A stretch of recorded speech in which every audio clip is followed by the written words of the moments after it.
If you've been wanting to charge more, make more money in your business, and no matter how hard you try, either it doesn't happen, you just can't bring yourself to do it, or you might increase your prices and find that not many clients are actually paying you, you might have thought and worked on potentially money mindset problems because they all say if money is not flowing, you have money blocks.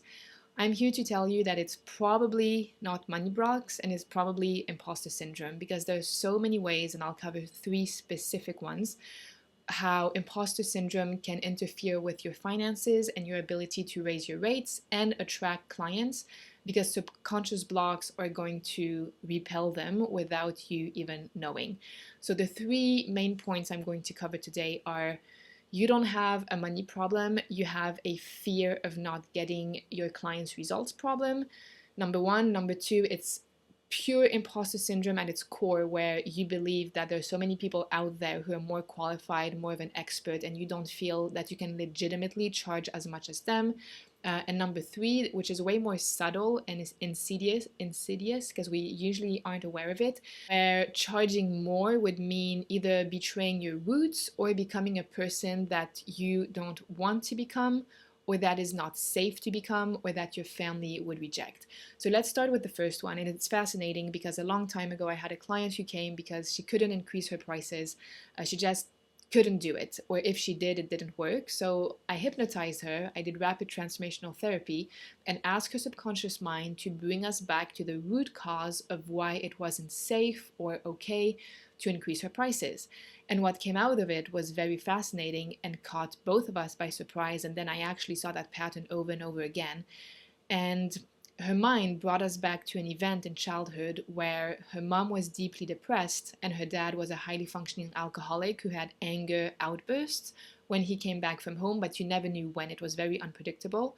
So her job as a child was basically to monitor the moods in the room, and she felt she was very close to both of her parents. So like emotionally it's very tricky.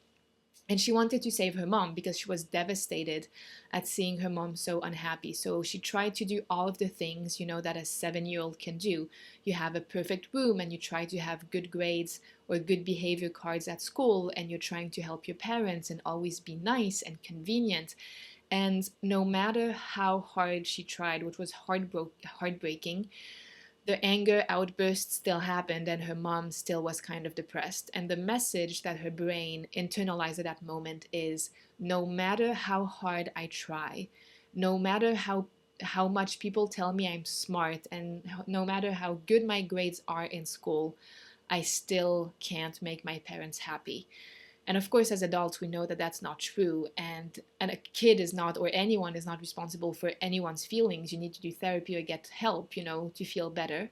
But that's the message she got as a 7-year-old, which is very frequent. So you carry that into adulthood, which she did. And so the deeper feeling behind charging higher prices is, if I increase my prices to, whatever I want them to be, I will have to hold this immense responsibility of having to deliver results. And I've had a history of not being able to do that. So it's kind of entering this completely paralyzing state of emotions, or a deep fear of being in a situation that reminds you of a previous situation that was so painful, where you want to help, you want to be able to make a difference, and you can't. So the core problem is not money. It's feeling that no matter what you do, you cannot get people results, or that you cannot get results in general, which is a form of imposter syndrome, but that is rooted in childhood trauma, codependency, and having to be a parent for your parents.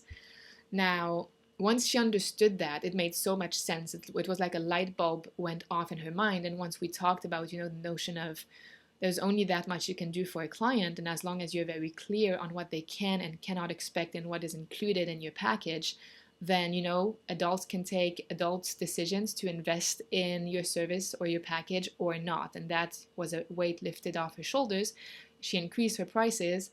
We did a bit of EFT because she has some doubts and fears, and a few weeks later she did get her first high paying client who was lovely to work with. And that's the catch, or rather the vicious circle, when you stay undercharging, or when your prices are lower than they should or lower than what makes you happy, is that there are two mechanisms that happen. One of them is I don't feel that I'm being paid what I deserve to be paid. So part of you is resisting getting clients because it feels like you're getting ripped off, and the one ripping you off is kind of yourself. So you're like, no, I don't want to do this because it's in conflict with how I want to treat myself. So that is kind of a first wall where clients are not going to be able to flow in as easily.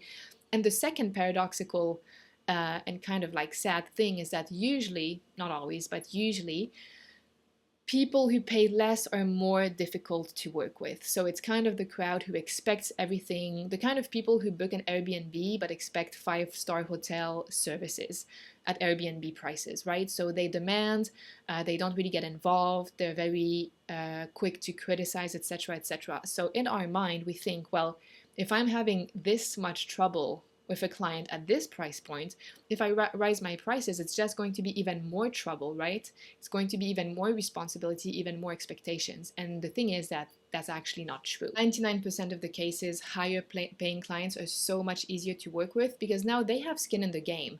They have, put down X amount of money and they want to make a return on their investment. So they're so much more involved in the process, and also higher prices kind of is a niche of a specific type of client who is willing to pay that usually has a type of mind where they take radical responsibility for themselves, and they don't expect things that they cannot expect.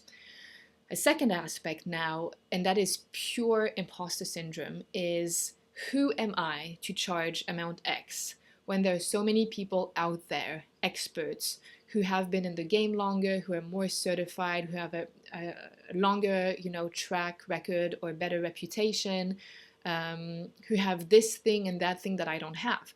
So this is the classic kind of comparison trap where we feel that there are a bunch of people out there who technically are more qualified than us. So how could we ever legitimately charge the same or even higher than them? And that was very interesting when I started my business, because when I wanted to increase my prices, I realized that it would technically be above most of what therapists, psychologists, psychiatrists charge in Switzerland. And I was like, okay, well, I don't have the same qualifications than them. Is that even legitimate? Some of them have been working for 10, 20, 30 years, so massive imposter syndrome.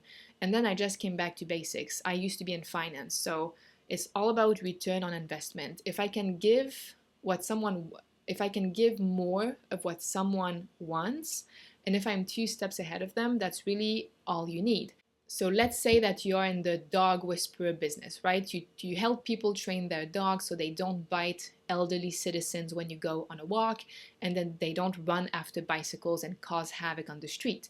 Well, you might see someone out there who's been like training dogs for 20 years, and their package is, let's say, I don't know, $4,000 for 6 months of training. So now you think to yourself, well, I just got started in this, or maybe I only have 1 or 2 years of experience and I don't have all of their certifications and their reputation. So how on earth could I charge the same amount? Well, that's not really relevant. What is relevant is the result and the transformation that you get to your client. So if I came to you and you had a 4,000 dog education, whatever package I called it before, and you're able to help me walk my dog in a way that he or she is not going to bite old ladies, that's really all I care about. I'm not going to run a market analysis of who is out there at what price and with how many diplomas to their name. So you need to remember that just because other people technically have more experience, more years in the industry, more certifications, doesn't mean that they are necessarily better at getting the results that your client wants. And then there's also the personal aspect to it, that you will always have something that someone else doesn't have, and someone else will always have something that you don't have, and then people get to choose who they want to work with. So pure imposter syndrome, comparing your perceived competences with other people's perceived competences, which just that is a big problem, because usually you think that you know this much, and other people know this much, when actually other people know this much, and maybe they think that you know this much. So it's just something that I would not waste my time with. And last but not least, that's a sneaky one. You believe that charging more will make you a person that either you don't want to be or that your family rejected. How many times have we heard as children or teenagers or from our parents like, oh, I cannot believe how expensive that is, or I cannot believe how much they charge for that service. Who do they think they are? I would never pay that amount for that. You know, maybe, I don't know, it was a lawn mowing company that had a premium package when your parents just wanted the basic thing and they're like, oh my God, 10,000 to do landscaping and lawn mowing, I can do it myself. Maybe you grew up in an environment where people with money were seen as evil, as sneaky, as dishonest. So now if you start to charge higher prices, you are entering a very dangerous territory of getting closer to the rejection zone, to what your parents stood against, to what they don't like, to what they reject, to the type of people who are so full of themselves that they think they can do anything and charge any amount, right? Of course, you're not that person, but your subconscious mind doesn't necessarily know that. And specifically, which is often the case, if you had to be hyper independent, if you were the problem solver in the family, if you were the person who always helps everyone, there's a core identity that I am here to help, I'm here to give myself endlessly to manage everyone's problems. So now there's a direct conflict identity between this and being someone who charges high rates that are absolutely reflective of the value you're giving, right? But that's not the point. And now the ease and the kind of the validation, the recognition, and finally being able to receive an adequate amount of money that reflects the high value of what we provide is so unfamiliar because we've had an identity of saving, helping, caring, sometimes even lending money. The one who always gives, who is exhausted, keeps sacrificing herself, even though sometimes we just didn't want it, but we didn't feel that we had any other option. And now we're going to enter in this world of ease where I can sell, XYZ service, product, or package and actually get like a good amount for it. It's too easy. I say easy, of course, that's not what I mean, but it's so unfamiliar for the nervous system. It's such a disconnect from how we grew up, what we heard, what we were brainwashed to believe, that it just doesn't feel right. Maybe we also feel that we might betray our roots if we've seen, our parents hustle and struggle their entire life. Maybe they never got paid adequately for all of the hours they put in. Maybe they were paycheck to paycheck. And now we have this opportunity of breaking that glass ceiling. And it kind of feels like the biggest heartbreak because we feel that we are betraying our roots or not kind of honoring how hard our parents worked. And now this is going to be so easy for us, as if we abandoned them in their pain. And that's definitely something I really had to work on because it was so sticky.